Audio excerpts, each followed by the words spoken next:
Vamos, primeira pergunta aí, pode passar? Eita. Estímulos manuais no parceiro são errados? Deixa eu responder. Então, eles não são errados, eles são mandados. São mandados. Muitos homens, eles têm uma frustração muito grande. Suas mulheres não tiveram orgasmo ainda, porque o ato sexual para eles já começa direto na penetração. Então, um homem, ele precisa estimular sua esposa com a sua mão. Ele vai estimular o clitóris da sua mulher. Uma outra coisa que precisa ser anotada também é que muitos homens sofrem dentro do casamento porque a mulher ganhou nenê, ou a mulher está menstruada. Depois nós vamos falar um pouco sobre isso também. E o homem fica com um desejo sexual. A mulher, ela pode muito bem masturbar o seu marido. Deve fazer isso. Ela vai estar cuidando e protegendo o seu marido. E eu acho muito estranho quando a gente fala isso para um casal e as pessoas ficam com vergonha disso. A gente vê o nível de como está o casamento. Não está tendo intimidade. Minha irmã, você tem o dever de fazer isso. Meu irmão, você tem o dever de fazer isso com a sua esposa. Então, estímulos manuais, eles não é que eles são permitidos, eles são mandados na Bíblia. O homem tem que fazer isso, a mulher tem que fazer isso também. Então, quando eu vejo as pessoas dizendo, não, o homem ficou 40 dias sem sexo, olha, eu fico com pena desses homens. Né? Não há um cuidado, não há um esforço da mulher. E, minha irmã, deixa eu confrontar você, minha irmã. Porque senão ninguém confronta você.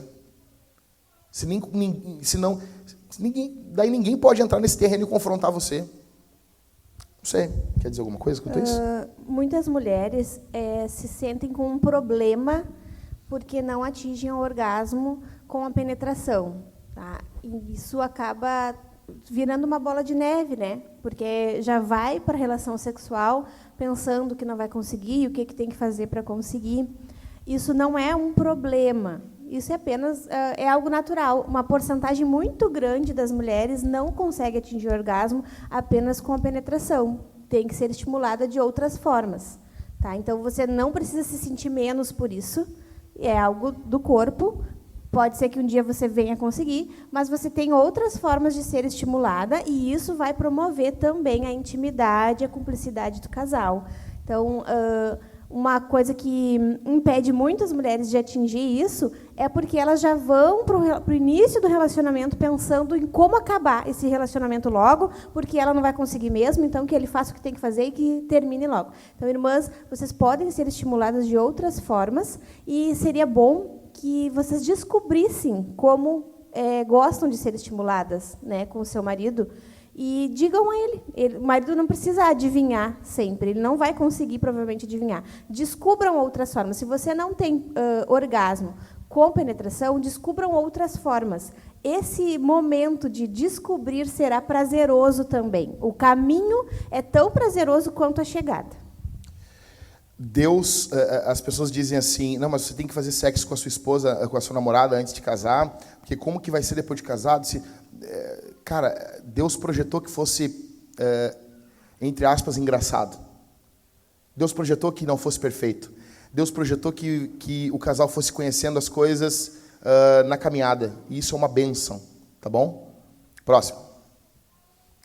Como podemos fazer para controlar nossas vontades carnais? Quer responder? A Bíblia fala, né, que a vontade de Deus para a nossa vida é a santificação. Essa é a vontade de Deus. A gente sempre fica perguntando, mas eu não sei qual é o querer de Deus, não sei qual é a vontade de Deus. Deus quer que você se santifique. O que é santificar? Separar. Estava conversando com uma parente minha e ela não é casada mais. Ela já foi casada e, por motivos religiosos, ela hoje não tem nenhum parceiro. E aí ela estava me comentando, e eu comentei isso com uma amiga, que eu achei muito sábio, de uma pessoa que nem cristã é. Ela não vê nem filmes que tenham insinuações sexuais. Segundo ela, a explicação dela para mim, olha, eu não vou despertar algo em mim que eu não posso satisfazer. Então, eu evito olhar filmes muito românticos, que tenham toques, que tenha muito beijo, porque eu sei que aquilo vai me despertar um sentimento que eu não posso agora. Então, você tem que se separar das coisas que despertam esses prazeres carnais, no caso, né? Que no momento não são bons, é bom dentro do casamento. O problema é que nós sempre queremos saber onde é o limite. Esse é o problema.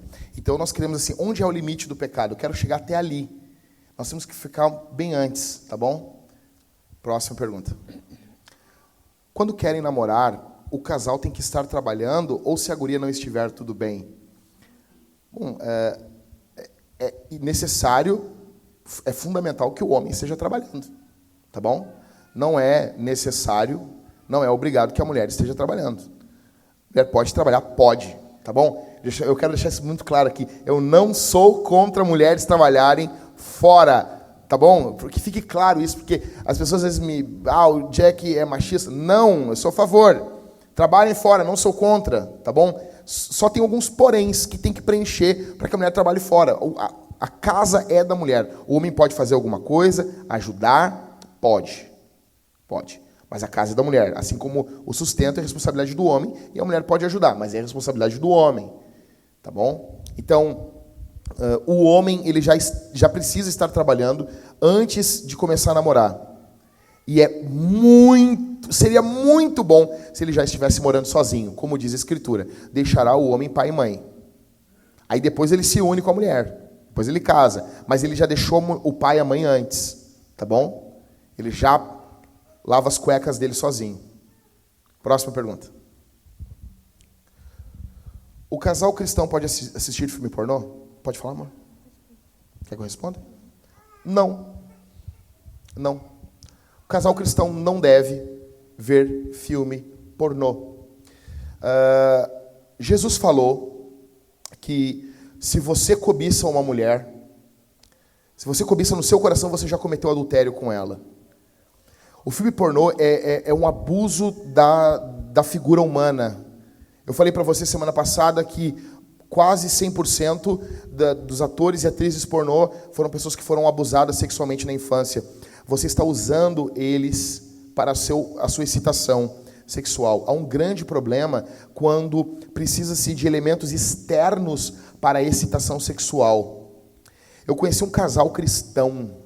Eles vieram quebrados, chorando. Eles começaram com a brincadeira de fazer sexo enquanto viam filme pornô. Eles estavam em um ponto que eles estavam chamando um ao outro pelo nome dos irmãos da igreja no ato sexual. E eles chegaram chorando e quebrados pelo pecado, e eles estavam desestruturados. O caminho do prazer sexual ele é um caminho santo. Ele é um caminho separado para o homem e a mulher desfrutarem. Quando você coloca esses elementos dentro, você é como se você tirasse a pureza do ato sexual. Você está sujando o ato sexual. Tá? Sem contar que precisar de filme pornô para excitação já demonstra o grau que o casamento e a relação sexual estão tendo. Acho que o casal tem que sondar em primeiro lugar, não é se pode ou não pode, mas por que eu tenho esse desejo? Por que minha esposa ou por que meu esposo não está sendo suficiente para mim? Né? Tudo começa no coração. Da onde brotou esse desejo de ter que ver outras pessoas nuas, de conhecer a intimidade de outra pessoa para poder ter relação com o amor da sua vida, com a pessoa que você casou? Pastora Thalita, isso aí. É brincadeira, tá? Ela fica louca comigo quando eu falo isso. Tá bom? Então, ok? Próximo. Por que pornografia é pecado? Então, é o uso de imagens, é o uso de qualquer coisa que lhe traga prazer sexual que não o sexo dentro do casamento. A palavra para pecado sexual no Novo Testamento, ela é bem ampla. Então, o prazer sexual ele deve existir em um momento, dentro do casamento, no ato sexual entre o casal. Tudo que é fora isso, tudo que é extra isso, constitui-se em pecado. Porneia, uma palavra grega chamada porneia. Daqui a pouco o Michael corrige a pronúncia. Mas, então assim, se torna pecado, porque você está cobiçando outra pessoa, porque você está usando outras pessoas para atingir o clímax, o orgasmo. Então é pecado sim, é algo que não agrada a Deus. Deus não projetou você para isso. A pornografia destrói o cérebro humano. Cara, nós poderíamos falar muito sobre isso. A pornografia desenvolve no homem o voyeurismo, na mulher também, que é o desejo o quê? É o desejo de ver o cônjuge tendo relação sexual. A pornografia, eu vou usar o termo que eu uso na Cavalo Branco, tá? Me segurem aí. A pornografia treina você para ser corno. Você desenvolve o voyeurismo. Você vai tendo prazer em ver pessoas fazendo sexo. E com isso as mulheres entregam o marido para outras mulheres, o marido entrega a mulher para outros homens, e isso é um caos. Ninguém saiu bem dessa vida. Eu vi uma sexóloga num programa da Globo um tempo atrás, ou da Bandeirantes, era uma senhora já de idade, e perguntaram para ela o que ela achava de swing, né? Ela disse assim, as pessoas enlouqueceram. Isso é loucura. Isso é uma patologia. Você querer ver a sua esposa sendo penetrada por um outro homem. Você precisa de ajuda. A sociedade enlouqueceu. Essa sexóloga nunca mais foi convidada para falar em lugar nenhum, porque a nossa sociedade está doente. Tá bom? Só acrescentando, os jovens solteiros podem achar que só acessam pornografia porque ainda não são casados.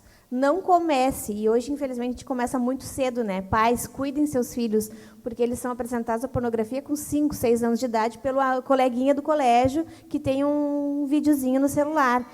Solteiros, não comecem. Se você não começou, não comece. Se já começou, faça o possível e o impossível para parar, porque é um vício e um abismo vai chamando outro abismo. Depois que você casar, você não vai conseguir parar de acessar pornografia porque casou. Você vai ser um viciado, você vai se tornar cada vez mais insensível ao seu relacionamento com o seu cônjuge, e a pornografia, ela não tem nada a ver com o sexo que Deus presenteou marido e mulher. Aquilo é uma outra experiência, aquilo não tem a ver. Jovens homens que são acostumados a acessar pornografia, depois de casados, eles criam uma expectativa, colocam uma expectativa na sua esposa que não é a realidade. Uma mulher, ao normal, ela não vai ficar excitada da forma com que os filmes apresentam. Uma mulher não vai ficar excitada apanhando, sendo maltratada, sendo subjugada. Não foi isso que Deus planejou para o casamento. Então, não acesse isso, porque isso é viciante. Você não vai conseguir se libertar sem a graça de Deus, sem que o Senhor opere um milagre na sua vida. Não brinca com o pecado, porque um abismo chama outro abismo. Próximo. Como os pais devem orientar seus filhos na vida sexual? Nunca tendo a conversa. Agora é o momento de ter a conversa. Nunca tendo a conversa. Isso vai se desenvolvendo no dia a dia. Isso vai conversando no dia a dia. E uma coisa, no momento que o teu filho perguntar, ele está apto para aprender. Você não precisa explicar detalhes, mas ele tem que ter uma resposta satisfatória. Quando ele pergunta, você explica. Então, eu sempre cito esse caso. Eu tinha 7 anos de idade, 6 para 7 anos. Eu estava na primeira série. E eu me lembro quando a minha mãe, isso década de 80, começo da década de 90, quando a minha mãe me explicou como que acontecia o encontro do espermatozoide com o óvulo. Ela desenhou o espermatozoide, me lembro até hoje do papel e a minha mãe desenhando que o espermatozoide perdia o rabinho ainda. Me lembro de tudo isso. E eu me lembro que quando eu falei isso no colégio, perguntaram para a pessoa, você sabe como vêm as criancinhas? E eu levantei a mão, assim, cabeçudinho, levantei a mão. Eu sei. Como?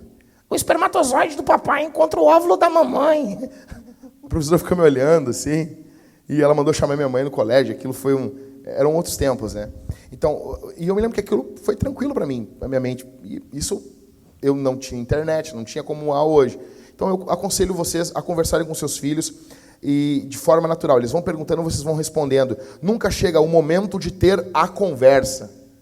Até porque crianças de 9 anos já estão acessando pornografia. 6, 7, 9 anos é a média, 8 anos. e você perguntando se você fala ou não sobre sexo com seus filhos, eles precisam ouvir de você primeiro do que ouvir do mundo, tá bom? Então não é a conversa, você vai tendo conversas durante a vida deles. Você vai conversando durante a vida deles. É natural, esse assunto vem, a gente trata aqui em casa sem tabu esse assunto, tá bom? Próximo. O que acontece se o namoro acabar em sexo antes do casamento? Eu vou responder. Primeiro precisa haver arrependimento. Isso é pecado, isso cravou Jesus na cruz. A pessoa precisa se arrepender dos seus pecados. A pessoa vai confessar o seu pecado, vai pedir ajuda, vai chamar algum casal ou os pastores, vai confessar o seu pecado, ela vai se arrepender, ela vai pedir perdão para o seu namorado, para a sua namorada, e eles vão se casar. Deixa eu dizer uma coisa para vocês. Não existe namoro após o ato sexual.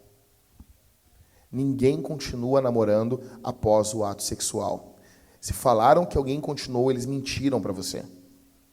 Tá? A pessoa, primeiro de tudo, e ato sexual não é só penetração. Nós temos inúmeros casais que as moças estão fazendo sexo oral, estão masturbando seus namorados e vice-versa, e eles acham que a menina é virgem ou que o rapaz é virgem. Não, já houve o ato sexual. Você tem que confessar o seu pecado e abandonar o seu pecado e casar. Se aconteceu isso, você não vai dizer, não, eu não vou resolver um erro com outro erro, né? E daí você larga seu namorado e faz isso com outra, e com outra, e com outra. Você pode fazer isso em qualquer lugar do Rio Grande do Sul, menos aqui. Aqui nós caçaremos você. Tá bom? Com amor. Próximo. Qual deve ser a frequência do sexo entre um casal cristão? Quer falar? Eu acho que não existe uma regra, né? Porque predisposto, um número predisposto, mas eu acho que assim, à medida que é feito e que é bom e que é bem feito, a tendência é que vá ser mais frequente. Tem que ser. A Bíblia fala que nós não devemos nos apartar, né? Então tem que ser bem frequente e pode ser que às vezes as esposas elas não têm tanta libido para procurar. Eu acho que até Deus colocou isso dentro do homem, uma libido maior, porque o homem é o provedor. E ele é o provedor também do ato sexual. Mas a mulher, se ela não tem a libido de querer sexo todos os dias, mas o seu esposo te procura todos os dias, ou mais de uma vez por dia, deixe-se ser procurada. Né? O problema não é quando a mulher não tem a iniciativa, embora seja muito bom que tenha também. Mas, quando o seu marido te procurar, você tem que estar aberta a querer ficar, então, com essa vontade, a se deixar ser seduzida. E aí, eu acho que a frequência ela tende a aumentar. É bom que seja muito frequente, a ponto de ambos estarem satisfeitos, homem e mulher. Né? Até porque eu aprendi que demônio do adultério não se repreende só com oração. Se repreende fazendo sexo. E sexo bem feito para a glória de Jesus. Uma coisa, para ficar claro para nós, assim, também, se a gente puder resumir tudo que a Thalita falou em uma coisa. Qual a frequência que haja intimidade e satisfação? Tem que haver intimidade, tá bom? De ambas as partes. E satisfação. Minha irmã, o seu marido tem que estar satisfeito. Se ele não está satisfeito, você está pecando. E, meu irmão, vocês têm que ter intimidade.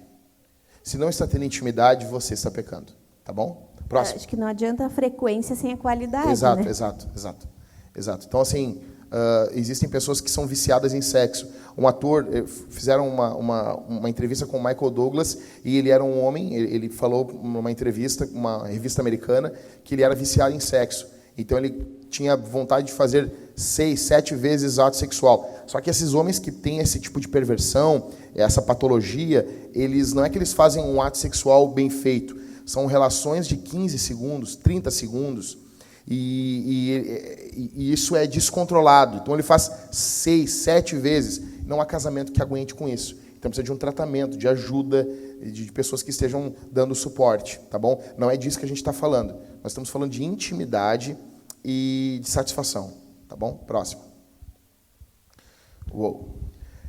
É errado quando o esposo ou esposa está viajando, o cônjuge que ficou usar de masturbação para sentir prazer enquanto o parceiro não estiver presente? Observação. Claro que pensando no parceiro e não em outra pessoa. É errado, sim. Por que é errado? Porque o ato sexual ele tem que ser desfrutado entre duas pessoas. Então, quando você utiliza da masturbação sozinho, você está cometendo pecado de egoísmo. Você está sendo egoísta. Então, biblicamente falando, a masturbação é errado? Não. Porque ela pode ser desfrutada dentro do casamento entre os dois. Dentro do ato sexual. Mas, usada de forma sozinha, é errado. Sem contar que, cara, é algo muito perigoso você brincar com o teu cérebro. Tá bom? Então, eu aconselharia a você, lhe falo como teu pastor, como teu amigo, a você abrir mão disso. Tá bom? Nós vamos falar nas próximas semanas em sexo virtual com a esposa. Pode ou não pode? Mas não vou falar isso hoje. Não quero falar isso hoje. Vai falar isso mais para frente. Próximo. Moro com meu companheiro ou companheira e já temos vida sexual. É necessário casar? Quer responder? É necessário casar. Eu acho bem estranho você conseguir se despir de corpo e alma para uma pessoa, você dormir do lado de uma pessoa, dizer que ama, já mora junto e não é capaz de assinar um papel por essa pessoa. É de se pensar, né? Geralmente a gente tem o problema com as mulheres que querem casar no civil e os homens que não querem, né? Eu acho que essa mulher tem que, no mínimo, parar para refletir se ela quer realmente entregar a vida dela a um homem que não tem a capacidade de assinar um papel por ela. É necessário casar. Muito bom. Próximo. A mulher na Bíblia, quando estava menstruada, era considerada impura e o marido não podia tocá-la. Como vemos isso atualmente? Nós vemos isso como uma lei cerimonial. Tá bom? Da mesma forma que nós vemos que não podia misturar linho com algodão na Bíblia. Você está preocupada? Quando eu vejo uma mulher pegando esse texto e dizendo para o marido assim, nós não podemos ter relação sexual enquanto estiver menstruada. Se a mulher não está confortável, o homem não vai forçar a barra. Tá bom? Você vai respeitar a sua esposa. Mas, se o marido está pensando nela, a mulher tem que pensar no marido. Nós vamos fazer sexo de outra forma, então. Porque o ato sexual não necessita exclusivamente de penetração. Como que nós vemos isso? Uma lei cerimonial. Foi cumprida em Cristo. Você não vai nas casas... Casa Bahia não existe mais. Tem aqui? Não tem mais, né? Não. Você não vai as mulheres vão na Marisa, vocês não ficam desesperadas olhando a etiqueta. Ai, misturou algodão com linho. Não dá. Não posso usar. É pecado. Não vai dar. Você não faz isso, né? Você come frutos do mar tranquilamente? Você come caranguejo lá? E você não vê as leis lá dietéticas da Bíblia que a Bíblia manda não comer. Porque você sabe que isso é cerimonial. Então, a questão da mulher estar menstruada é algo cerimonial. Agora, no que envolve higiene, eu entendo vocês. Não é higiênico, não é bom. A mulher não está confortável.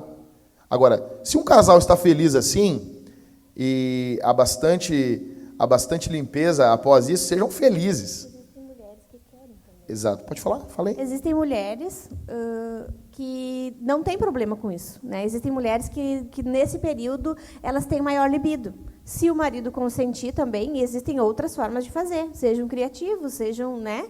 Não necessariamente tem que haver penetração, né? Não necessariamente tem que ter na cama, pode ser no banho, que é uma forma mais higiênica, mas pecado não é. Né? Vai muito do consentimento de como ambos vão se sentir na questão da higiene. Né? Isso é os dois, tá bom? E ficar bom para os dois. Próximo. Qual a diferença do casamento civil e religioso? Muito boa essa pergunta. Deixa eu explicar uma coisa para vocês, e talvez o que eu vou falar vai chocar vocês.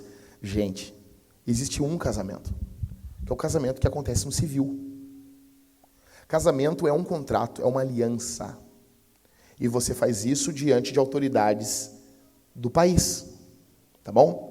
Então, casamento, nós fazemos uma cerimônia. Podemos chamar o casamento religioso, mas as pessoas já estão casadas no civil. Casou, assinou o papel ali, aquilo é um ato de casamento. Você está assinando um documento. Tá bom? Esse cartório, nos dias de hoje, no período da Bíblia, ele equivalia aos portões da cidade, onde ficavam os anciãos. Aquilo era o cartório da época. e quando queriam se negociar, iam até os portões da cidade e eles validavam, eles tinham fé pública, tá bom? Eles validavam aquele casamento. Casamento é uma aliança. Casamento é um contrato também, tá bom? Então, o que nós fazemos no religioso, nós nos alegramos, fazemos uma cerimônia, chamamos de casamento religioso, tranquilo, não vamos brigar por causa disso, tá bom? Mas, por isso que nós não fazemos, entre aspas, casamento religioso se eles não casaram no civil ainda. É muito legal isso, assim, convidam, fazem todo mundo, vamos fazer o casamento, aí o casal perdeu o horário do cartório na sexta-feira, aí chama o pastor Jack, vai fazer desse, tá, cadê o, não deu, não sei o quê, não vou fazer, aí tá todo mundo, mas como não vou fazer? Porque vocês não casaram, vocês precisam assinar, vocês têm que fazer um contrato de casamento, tá bom?